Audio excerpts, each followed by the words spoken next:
Okay guys, welcome back to another video. So we're going to be doing another top 10 list. And this one is going to be my top 10 favorite units that released through this year.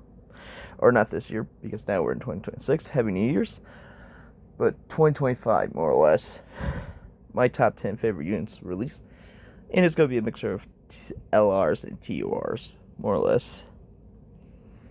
So basically every unit from the 10th anniversary year will be eligible, even Physical Super Saiyan 2 Goku and Kibu, who released. Alright, and let's see. 1, 2, 3, 4, 5, 6, 7, 8, 9, 10. And it has 10 slots. Perfect. Alright. So, for number 10, I am going to put here. Let's see if I can find him. I am going to put in Dokkan Fest Hit. It's one of my top 10 favorite releases of the year. Honestly, I had so much fun during Golden Week, specifically with him and the other characters that came out around him, like Caulifla, the LR Caulifla and Kale units, and then the buffs for the Universe 6 with the Tech, Caulifla, and Kale EZA. Yeah, Universe 6 during Golden Week was a very, very strong team. I mean, they're decently okay right now, but they're going to need a lot more. And luckily for them, now since we're in 2026, guess who's eligible to an EZA at this point? AJL Kale. So yeah. Intit, my number 10, most likely unit of the year, without a doubt. I just really enjoyed him, more or less. Now, number 9 is going to be Physical Mercenary Tau. Yeah, I get it that he wasn't the most hype on release. That just makes sense in terms of popularity, but come on, man. Come on. He's able to do very high damage. Defensively, he's solid. The only weakness with the character is his categories, more or less. What team you can fit him on, and he's mostly just relegated to his own category, which is mission execution, which is fine. But that team has really not been getting many buffs since then. But overall, I just really enjoy using him. Alright, number 8. We are going with our first LR on the list, and that will be LR Tech. Where is he? LR Tech Golden Frieza. I do like what the character to do. I like how they did design him. If you make it more villain themed, you're able to use Frieza and his axe goes very fast and all that. But if you make it more hero centric, you get Gogeta out faster and get Gogeta to use his active skill, which is very strong. Both active skills are strong. Which one do I prefer? I mean, you get a 100% dodge with Gogeta, or you get a target all mechanic, where basically, 9th anniversary introduced it, same with 10th anniversary, had it with Tech Super Vegito. Basically draws all the text of that character and all that. Pretty nice. But of course, he's starting to age, not that poorly yet, but yeah.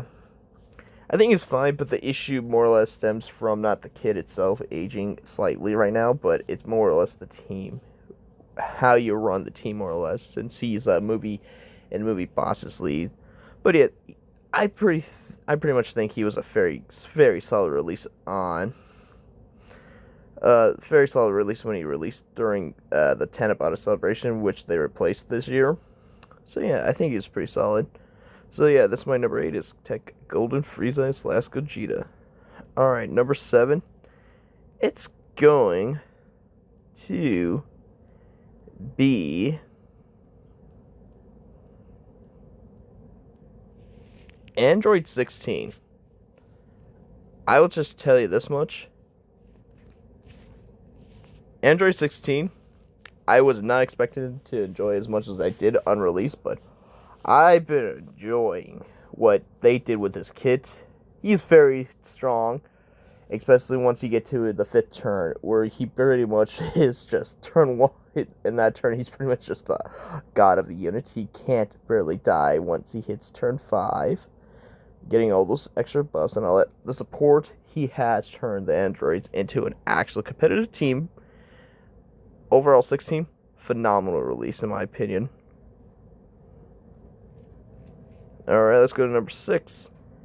And number 6 for me will be Int LR, Future Gohan exchange into Future Trunks. This character, turn 1, can't be killed that easily. And then, even if you wanted to get him killed, it's not that hard to do. And then once you procced it and all that, this character can go hard. But the thing I praise this character for more than its performance, because the performance of the unit is exceptionally very strong for end-of-year Carnival LR, is the animation quality. Future Gohan is the weaker side. They're a 5, or the exchange animation. Very, very, very strong. But the Trunks animation of this character, it's on par with one character, which it's going to be quite obvious who my number 1 unit of the year is, because I'm hinting at him right now, and he has animations on par, if not just better than Trunks' animations, but we'll get to him when we get to him, you know? But yeah, this character, I found very solid, very strong. It's going to be a while before they age, but they're very strong. Alright, so now, that was my number 6. Now we go to my top 5 characters of the year. And for me, my number 5 will be STR Dokkan Fest Baby. Yes.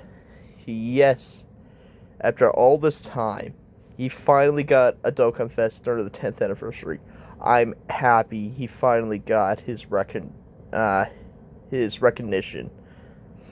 Considering he was like one of the few villains that didn't have a Dokkan Fest in nearly 10 plus years. We're still waiting for you, Demon King, Piccolo, and Saiyan Saga Vegeta to get yours. Baby was a solid release no matter what. Great support, great kit, great dodge. Everything you want from a TOR, you know? Everything you want from a TOR. Alright.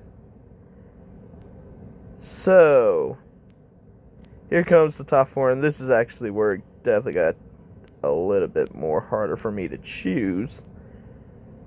Because, I'm just going to straight up tell you, there's a lot of characters I really enjoyed throughout the year, without a doubt, especially with the 10th anniversary LRs, but there are really characters that I wanted to use way more. But for my number 4th pick, it's going to be the Easy Ace for the 7th anniversary LRs. This character on release was insane. And now with the Easy, whoo! Insane. I enjoyed it. There's not much else I could really say about it. Alright, now for my top 3. My top 3 are actually going to be kind of on par. Well, nah, number 1 isn't. But for me, my third favorite release of the year is actually quite shocking. I didn't realize he was going to be this busted when he released, but somehow they actually just did the impossible and made him super busted, and that is Elegoma. Villain-wise in this show of Daima, not my favorite villain for sure. He's just a punch a bag for Super Saiyan 4 Goku and Super Saiyan 3 Vegeta, yeah. But overall, he did what he needed to do. But in Dokkan, I don't know why they decided just to make him the best unit in the game, but they just decided to do it. He's not going to age poorly by any means. The only way he's going to age is if the boss is tech and cancels dodge entirely. That's the only way he's going to age in this game. Now, we're going to my number 2, and these top 2 right here, 2 and 1, they're both from the Global Download Celebration, the GDC, and they're quite obvious for me. As much as I love Rose and the Blues, these 2 right here, these 2 are special to me. Omega Shenron and Super Saiyan 4 Gogeta. That's my top 10 favorite releases of the year. Okay, Omega for number 2. Incredible. Just spectacular what they did with this category of GG bosses. They revived the category that never existed in the first place. Sure, it existed for maybe a few years, but it was never a competitive team by any means in those years. Now, after the GDC, it's still competitive, it's still decently strong. Omega just hits so damn hard, has an super attack, the 18 key that can break attack, so it could be a super that he breaks and you're just golden. Has an amazing domain. Kid is so strong still to this day. He's aging like fine wine. Of course, out of the GDC, I can see him being the one that ages the fastest, but at the moment, he's not aging that fast, so I am golden on that. So yeah, that's my number 2. And number 1, it's Gogeta. It's Gogeta. It's Gogeta, man. I don't know what else to tell you. I will glaze this unit to the end of Dokkan servers. Until Dokkan ends. This character is the pinnacle of Dokkan, if not just Dragon Ball gaming history. Gogeta, Super Saiyan 4 Gogeta, always was glazed so hard in every other game. Every game since he was introduced. The animations, I don't know what they fed the animators or the animation team for Gogeta to have the acting skill that he has. It's insane, but I enjoyed it. Kit, very good. Acting skill, phenomenal. Animations just peak. This character is my second most used character in the game now. Second most used. The only character that's above him is 9th Anniversary STR Beast Gohan. I can see Gogeta overtaking him at some point within the next calendar year. Yeah, I can see it until Beast Gohan ECAs in 2027, of course. But that isn't... We're just entered 2026, so I think there's a shot that Gogeta does surpass him as my most used unit in the game. Which, you know, fair enough. Gogeta is my favorite of the fusions in the whole franchise, so yeah, that makes sense. But yeah, overall, this is my top 10 list for my favorite releases of the year. We go with Hit, Mercenary Tao, Golden Frieza and Gogeta, 16, Future Gohan, Trunks, Baby, EZA Super Saiyan 4s, Goma, Omega, and Super Saiyan 4 Gogeta. Hopefully you guys enjoyed, and I'll see you guys in the next one.